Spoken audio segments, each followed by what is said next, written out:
Une dernière capsule SketchUp, en fait, c'est un bonus. En fait, c'est toutes les petites extensions qu'on peut télécharger. Je vous ai fait un répertoire dans Intranet.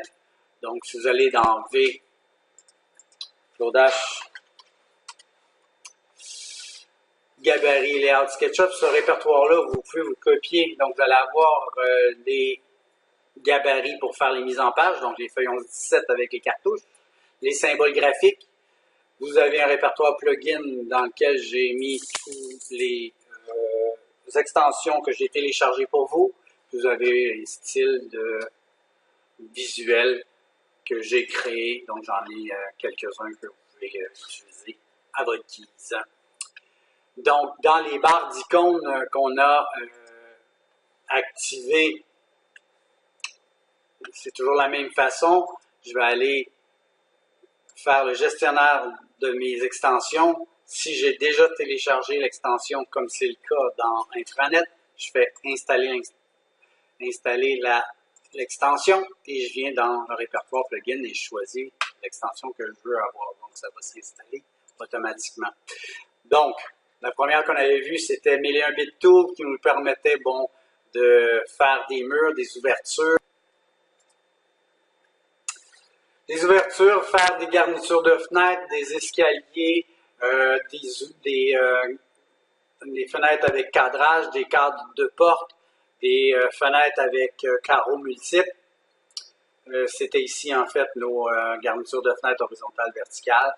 Donc, allons-y. Si je veux faire un raccord de 2 lignes, je sélectionne mes 2 lignes et je lui indique le rayon.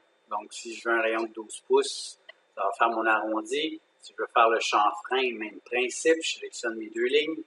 Le premier chanfrein, je donne la distance 12 pouces par 36, exemple. Il va faire mon angle automatiquement. Donc, même principe que dans AutoCAD pour chanfreiner les coins. Si je veux prolonger une ligne par rapport à une autre, donc prolonger, je sélectionne mon arête, ma deuxième. En fait, je dois sélectionner la ligne que je dois prolonger en premier et jusqu'où je veux la prolonger. Donc voilà, je peux prolonger mes lignes. Petits utilitaires sympathiques. Au niveau de la création de murs, on va indiquer l'épaisseur de nos murs, exemple 4,5 par 10 pieds. Je vais sélectionner mon axe, je vais tracer mon mur et quand j'ai terminé, double-clic, mon mur est généré en groupe. Automatiquement, quand je viens pour générer une ouverture, je vais indiquer la largeur, la hauteur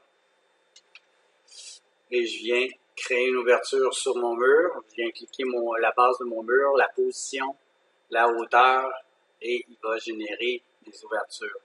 Donc, si j'ai bien monté mes murs, il n'y a aucune chance que les ouvertures ne se fassent pas d'un côté à l'autre, donc de toute l'épaisseur de mon mur. Okay? Donc, avec ces outils-là, on ne devrait pas avoir de problème. Au niveau des escaliers, j'ai juste à répondre aux questions. Donc, la distance, donc la largeur de mon escalier, exemple un escalier de 36 pouces, la profondeur de ma marche, j'ai des marches de 10 pouces par exemple. J'ai la hauteur de la contre-marche, exemple 8 pouces. Nombre de contre-marches, j'en ai exemple 10. Et après ça, ça va être pour faire notre main courante. Donc, pour l'instant, je pourrais très bien dessiner mon escalier. Je donne l'orientation et mon escalier est généré. Et c'est un groupe, donc je peux déplacer tout ça en un clic. Hyper rapide, tracer des escaliers. Même ça va être le même principe si j'ai des volets, si j'ai un escalier colimaçon, etc. On voulait faire un cadrage de fenêtre ici, alentour de cet élément-là. C'est-à-dire qu'on faisait un rectangle. Donc, je m'aligne sur ma surface. Je viens générer un rectangle aux dimensions de mon ouverture et je viens tout simplement définir quel type de cadre je veux avoir. Donc, l'épaisseur du cadre. J'ai un cadre de 6 pouces, par exemple. Frame, donc ça ici, pour moi, ça m'importe peu. La largeur, ici, j'aimerais savoir un cadre de 2 pouces, par exemple. Puis, on va choisir si c'est milieu, centre ou par rapport front. Dépendamment de l'orientation de mon mur, de toute façon, quand je vais créer ma fenêtre, je vais pouvoir aller la positionner. Okay? Donc, elle est bien positionnée ici. Excellent. Je vois que je vois pas à travers ma fenêtre. Pour cause, il n'y a pas de matériaux. Je double-clique à l'intérieur, je sélectionne mon panneau ici et je peux lui mettre une matière. Donc, exemple, du verre translucide en gris. De cette façon-là, ma composante, ma fenêtre translucide. J'avais mis un cadre de 6 pouces, c'est normal que ça excède puisque je suis plus large que mon mur. Donc, je pourrais, à la limite, déplacer ma composante. Ce que je ferais, je viendrais déplacer à partir du milieu, je le placerais au milieu du mur. Comme ça, j'aurais un petit cadrage intérieur et extérieur de mon mur. Excellent. Cadrage de porte, même principe. Je vais me faire une ouverture de 3 pieds par 80. Je vais positionner ma porte ici. Je vais me faire même principe que tantôt. J'oriente mon rectangle avec ma surface. Je viens générer un rectangle aux dimensions. J'ai un cadre. Je vais faire le même principe que tantôt. Regardez bien. Ce que je vais faire, je vais positionner mon rectangle. Je vais le déplacer. Et je vais venir le positionner au milieu de mon mur. Okay? De cette façon-là, quand je vais faire mon encadré, j'ai un encadré de 6 pouces. Je veux avoir 2 pouces de largeur de cadre, puis je vais faire à partir du milieu. Donc, il va être centré automatiquement dans mon ouverture, dans mon mur. Chose à remarquer, quand on fait cette opération-là, n'oubliez pas d'inclure, quand vous faites votre ouverture, d'ajouter l'épaisseur de votre cadre de chaque côté. Donc, si je veux avoir une porte de 36, j'ajoute 4 pouces. Mon ouverture, il faut qu'elle fasse 40 pouces de large au final. Sinon, je vais avoir une porte de 32 pouces au lieu de 36. Donc, ça, c'était pour nos cadrages. Au niveau de la fenestration avec plusieurs carreaux, il y a plusieurs applications à ça. Je vais me faire un rectangle à la verticale pour qu'on voit bien ce que je suis en train de tracer. Je vais le faire 12 pieds par 12 pieds. Et je vais générer, exemple, 12 carreaux. Je vais faire mon même cadrage que tantôt, 6 pouces. La largeur, je vais prendre du 2 pouces, puis les meneaux intermédiaires, tiens, je vais les mettre à 1 pouce. Ce que ça va générer un mur de verre avec 12 panneaux finalement.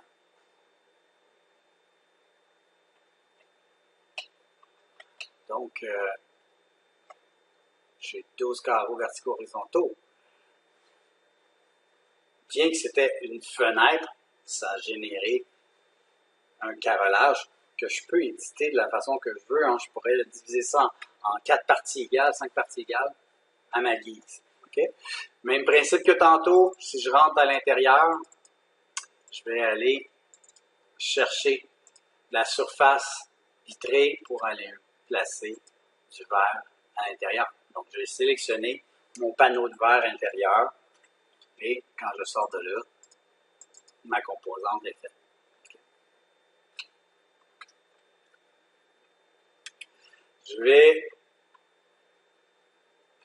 On avait vu qu'on pouvait faire des petits torts verticaux horizontaux. Donc, je vais me tracer encore une fois un rectangle ici à l'intérieur de mon encadré. Je vais choisir cette option-là.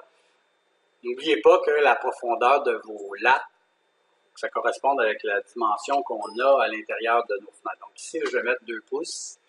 Là, l'épaisseur, je vais mettre un quart de pouce d'épaisseur. Puis l'espacement entre, je vais mettre du 2 pouces. Je vais le mettre middle. Je vais générer une petite lampe. Je vais faire le même principe à l'intérieur.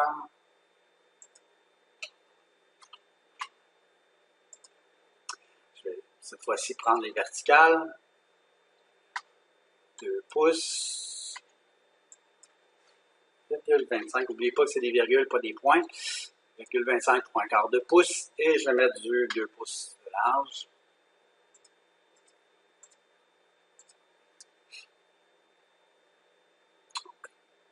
Faire des lattes verticales. Donc, voilà pour la bande Million Bit Tool, quand même sympathique. Ce qu'on avait vu aussi, c'était, je vais prendre cet élément-là, je vais le déplacer. Ça. Enlever la petite petit rectangle de départ.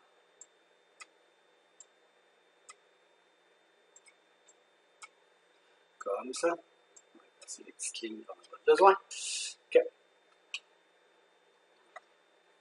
Donc, on avait vu qu'on pouvait faire un escalier arrondi rapidement. Donc, j'ai dessiné ici au sol une forme pour faire ma marche. Je lui ai donné une épaisseur, puis étiré 8 pouces.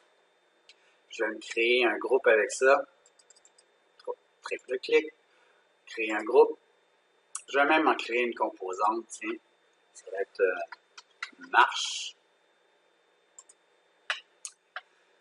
Et je vais faire une rotation de cet objet-là. Premier point, contrôle. Deuxième point, la fin de ma marche. Et je vais la déplacer de ce point-là à ce point-là. Et à l'aide de mon plugin Play Again, qui est en fait clone dans les extensions, je vais faire Play pour ajouter mes marches. Le nombre de marches que j'ai besoin en cliquant tout simplement. Donc, il va faire la rotation, il va copier la marche en hauteur. Et si je rentre dans ma composante de marche,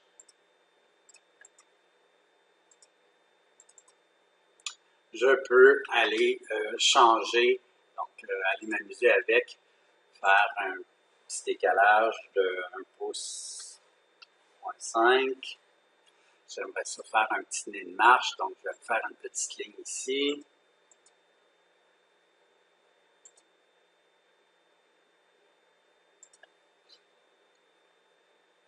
Je peux effacer les lignes qui sont en trop. Je vais faire mon petit poussé tiré de 1,5.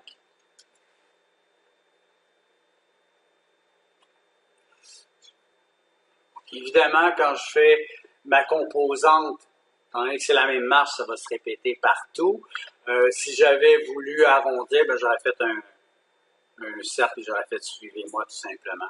Donc, l'utilité de ça, hyper rapide, je peux aller dessiner mes marches. Je peux aller attribuer des matériaux à ça. Donc, très rapide. Ceci étant dit, on avait vu aussi Shape Bender qui nous permettait de faire courber des formes selon, je vais copier ça juste pour le besoin de la cause.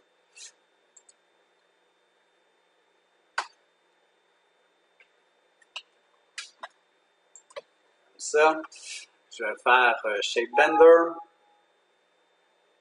Donc, je vais sélectionner mon groupe. Shape Bender.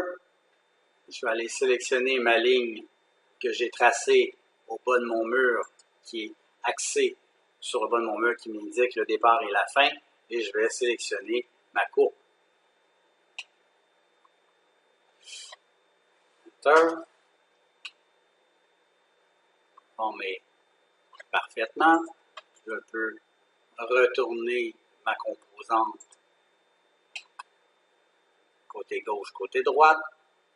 Donc, je peux en tout temps sélectionner une composante et le retourner selon les axes pour avoir la correspondance avec mon plan. Donc, à nouveau, le Shape Bender, j'ai une forme, j'ai créé une surface avec une certaine épaisseur, j'ai tracé une ligne au sol et je veux la répéter selon une forme arrondie.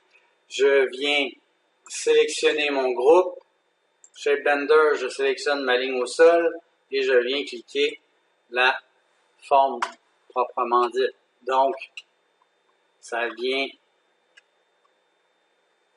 arrondir des surfaces planes en fonction d'une ligne courbe que j'ai tracée. Prochaine barre d'outils, c'est les courbes, les splines. Donc, c'est ni plus moins que des courbes qu'on appelle des courbes biaisées.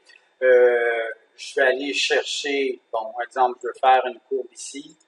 Donc, je peux déformer ma courbe. Je vais aller créer ma forme et je double-clique à mon extrémité, la forme est faite. Si je fais mon appui-étiré, ben, je vais pouvoir rapidement générer des courbes sympathiques pour faire des formes organiques. Donc ici, toutes ces options-là fonctionnent de la même façon. Je vais cliquer mes points, je vais déformer ma courbe. Une fois que ma courbe est faite, si je veux la terminer, ben, j'aurai des options ici, fermer avec une courbe ou fermer avec une ligne, de sorte que si je veux faire un appui étiré, ben, je vais créer une forme fermée avec mes options. Donc, à vous de les essayer. C'est super sympathique, ça fonctionne très très bien.